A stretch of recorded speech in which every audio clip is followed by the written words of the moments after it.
ಮಣ್ಣಿನ ಬೊಂಬೆಗಳನ್ನು ಭಕ್ತರು ತಮ್ಮ ಇಷ್ಟಾರ್ಥ ಸಿದ್ಧಿಗಾಗಿ ಹರಕೆ ರೂಪದಲ್ಲಿ ಅರ್ಪಿಸುವ ವಿಶಿಷ್ಟವಾಗಿರುವ ಸಂಪ್ರದಾಯ ಮತ್ತು ಇತಿಹಾಸವನ್ನು ಹೊಂದಿರುವ ಮಹಾಶಿವನಿಗೆ ಸಮರ್ಪಿತವಾಗಿರುವ ಸನ್ನಿಧಿಯೇ ಸುರಿಯ ಶ್ರೀ ಸದಾಶಿವರುದ್ರ ದೇವಸ್ಥಾನ. ದಕ್ಷಿಣ ಕನ್ನಡ ಜಿಲ್ಲೆಯ ಬೆಳ್ತಂಗಡಿ ತಾಲೂಕಿನ ಉಜಿರೆಯಿಂದ 4 ಕಿಲೋಮೀಟರ್ ದೂರದಲ್ಲಿದೆ. ಭಕ್ತರು ತಮ್ಮ ಬಯಕೆ ಸಂಕಲ್ಪಗಳನ್ನು ದೇವರಲ್ಲಿ ನಿವೇದಿಸಿಕೊಂಡು ಪ್ರಾರ್ಥಿಸಿ ಅದು ಈಡೇರಿದ ಮೇಲಷ್ಟೇ ಹರಕೆಯನ್ನು ಸಲ್ಲಿಸುವುದು ಇಲ್ಲಿನ ಸಂಪ್ರದಾಯ. ಉದಾಹರಣೆಗೆ, ಒಬ್ಬ ವ್ಯಕ್ತಿ ಒಂದು ಮನೆ ಕಟ್ಟಿಸಬೇಕೆಂದು ಬಯಸಿದ್ದಲ್ಲಿ ಅದು ನಿರ್ವಿಘ್ನವಾಗಿ ನೆರವೇರಿದರೆ ಸುರಿಯ ಸದಾಶಿವ ರುದ್ರ ದೇವರಿಗೆ ಹರಕೆ ಒಪ್ಪಿಸುತ್ತೇನೆ ಎಂದು ದೇವರಲ್ಲಿ ಪ್ರಾರ್ಥನೆ ಮಾಡಿಕೊಂಡು ಮನೆ ನಿರ್ಮಾಣ ಆದ ನಂತರ ಮನೆಯ ಮಣ್ಣಿನ ಆಕೃತಿಯನ್ನು 1 ಸೇರು ಅಕ್ಕಿ, 1 ತೆಂಗಿನಕಾಯಿ ಹಾಗೂ 5 ರೂಪಾಯಿ ಕಾಣಿಕೆಯ ಜೊತೆಗೆ ದೇವಸ್ಥಾನದಲ್ಲಿ ದೇವರಿಗೆ ಸಮರ್ಪಿಸುವ ಮೂಲಕ ಹರಕೆಯನ್ನು ಒಪ್ಪಿಸಬಹುದು. ಇದೇ ರೀತಿ ಸಂತಾನ ಪ್ರಾಪ್ತಿಗಾಗಿ ತೊಟ್ಟಿಲು ಮಗು, ಮದುವೆಗಾಗಿ ಗಂಡು ಹೆಣ್ಣಿನ ಬೊಂಬೆ, ಮದುವೆಗಾಗಿ ಗಂಡು ಹೆಣ್ಣಿನ ಗೊಂಬೆ, ವಿದ್ಯಾಭ್ಯಾಸದ ಸಫಲತೆಗಾಗಿ ಪುಸ್ತಕ,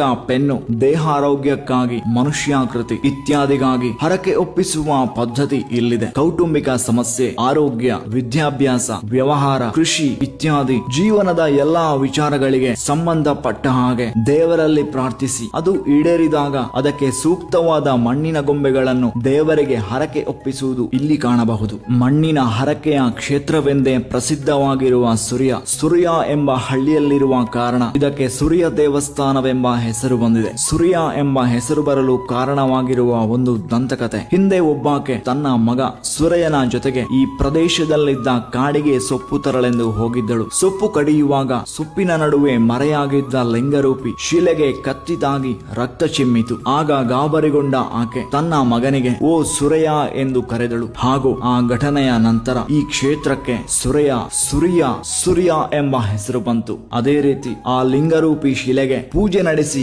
ದೇವಾಲಯ ನಿರ್ಮಾಣವನ್ನು ಮಾಡಲಾಯಿತು ಎಂಬುದು ದಂತಕತೆ.